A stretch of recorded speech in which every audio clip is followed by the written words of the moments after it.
Hello, welcome to the Global Voices Spotlight, presented by Global Youth Advancement Network. My name is Jorge Peña, and I am a senior in electrical engineering. I'm an international student from Mexico. We are here with our guest speaker for today, John Paul Sewavi, and he is the Education Abroad Coordinator since 2016 here at MSU. Thank you.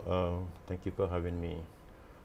Basically, I support education abroad programming through three colleges: the College of Engineering, the College of Ag and Natural Resources, and the College of Natural Science. In addition to that, I also promote study abroad programs with community engagement components,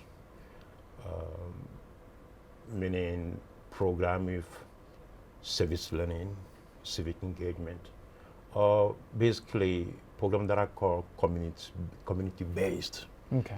education abroad programs. And just going off a little bit about your career, the next question is how you got into your career and what led you to this point of your life. Well, that is a very good question. Well, I don't know if you know that, but I was born and raised in West Africa. It is a very small, tiny francophone country in West Africa. It's called Togo. I grew up meeting with many missionaries coming from all over the world, especially from France. Mm-hmm. So that's how I first came into contact with people from different cultures. In college, I was very engaged in international program associations. Eventually, I ended up getting a job in my country, Togo. That gave me opportunities to travel the world, and I came to the US many times. And finally, I decided to come back to the US and study for my second degree. So my first experience working with international education and study abroad was in New York with the State University of New York, and finally ended up here at MSU. Well, and listening to your experience and all the cultures that you interacted since you were younger, and then the study abroad that you did here in the U.S., why would you encourage students to take on an education abroad and go and study at a different country? Well, let me talk a little bit about the benefits of studying abroad, mm-hmm. or the benefits of education abroad in general. Yeah. It is go beyond learning in a foreign classroom. It's more than that. It is about expanding students' intercultural understanding abroad as an opportunity to challenge students to live, study, and work in another culture.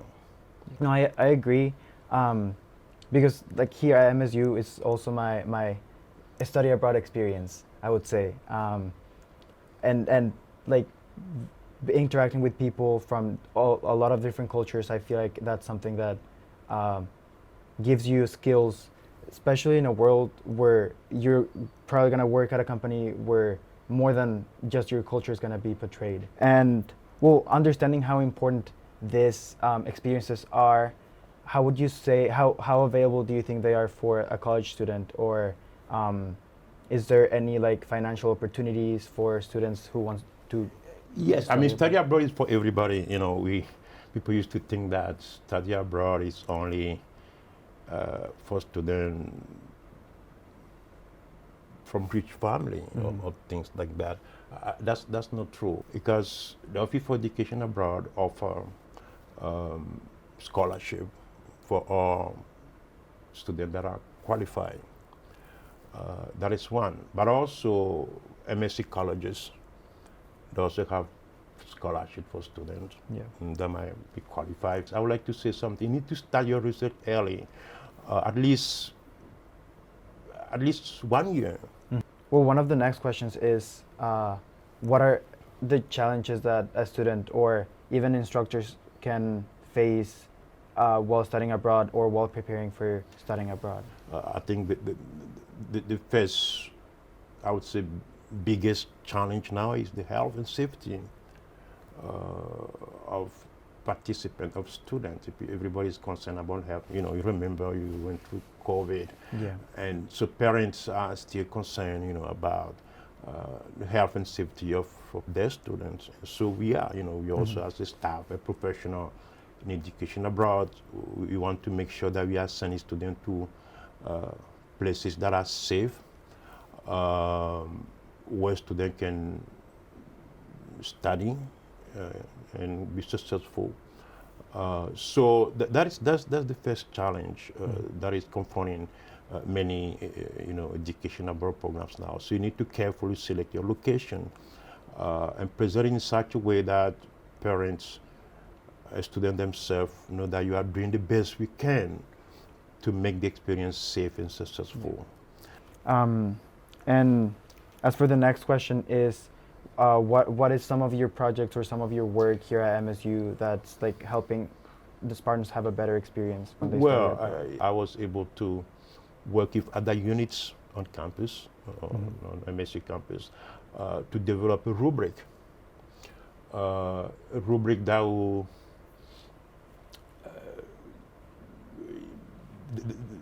will tell, what it is that we call global community engaged learning, to talk about the best practices, of global community learning. We talk about sustainability. We talk about worldview.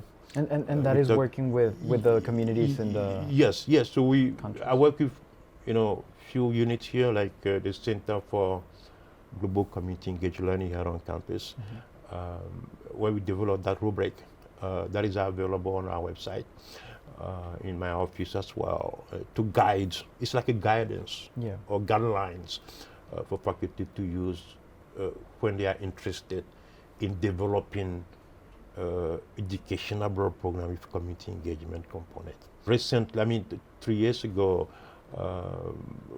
in collaboration with other offices on campus, I organized a symposium on global community engaged learning in Ghana, where 70 plus faculty and students, NGOs, discuss how education abroad programs can collaborate with the host countries. And then moving on to our few last questions. One of them is, what are some of the resources that students can access? Because we've talked about how they need to start preparing with time. Well, how should they start looking for these resources if they are interested in studying abroad? Okay, thank you for asking. I think the best way for students to get information about education abroad or study abroad is to visit our office. Our location is at the International Center, room 18. We also offer Zoom advising. We also have EA 101. It's like a video on our website that you can watch. That will give you information on the application process, all stages of your application process. And also, to ask for general questions, you can send us an email on abroad@msu.edu. Finally, our last question. Once the students are in their study abroad, if they're struggling, is there anyone they can reach out to or anything they can do? Yes. For each program, there is an emergency contact. Okay. And we have something that we call emergency management plan. Wherever you are, that plan will tell you who to contact in case of emergency. Yeah. And also we have an office of global safety that we work with closely. We have a 24/7 cell phone number, and I can call anytime, and someone will immediately pick up the phone. Okay. Yep. Well, thank you, and I would just like to say that everything you said about your projects and how important study abroad is in this current society, and your community-based projects and your work here at MSU is very interesting. And thank you for coming and joining us to this Global Voices Spotlight. Thank you for having me.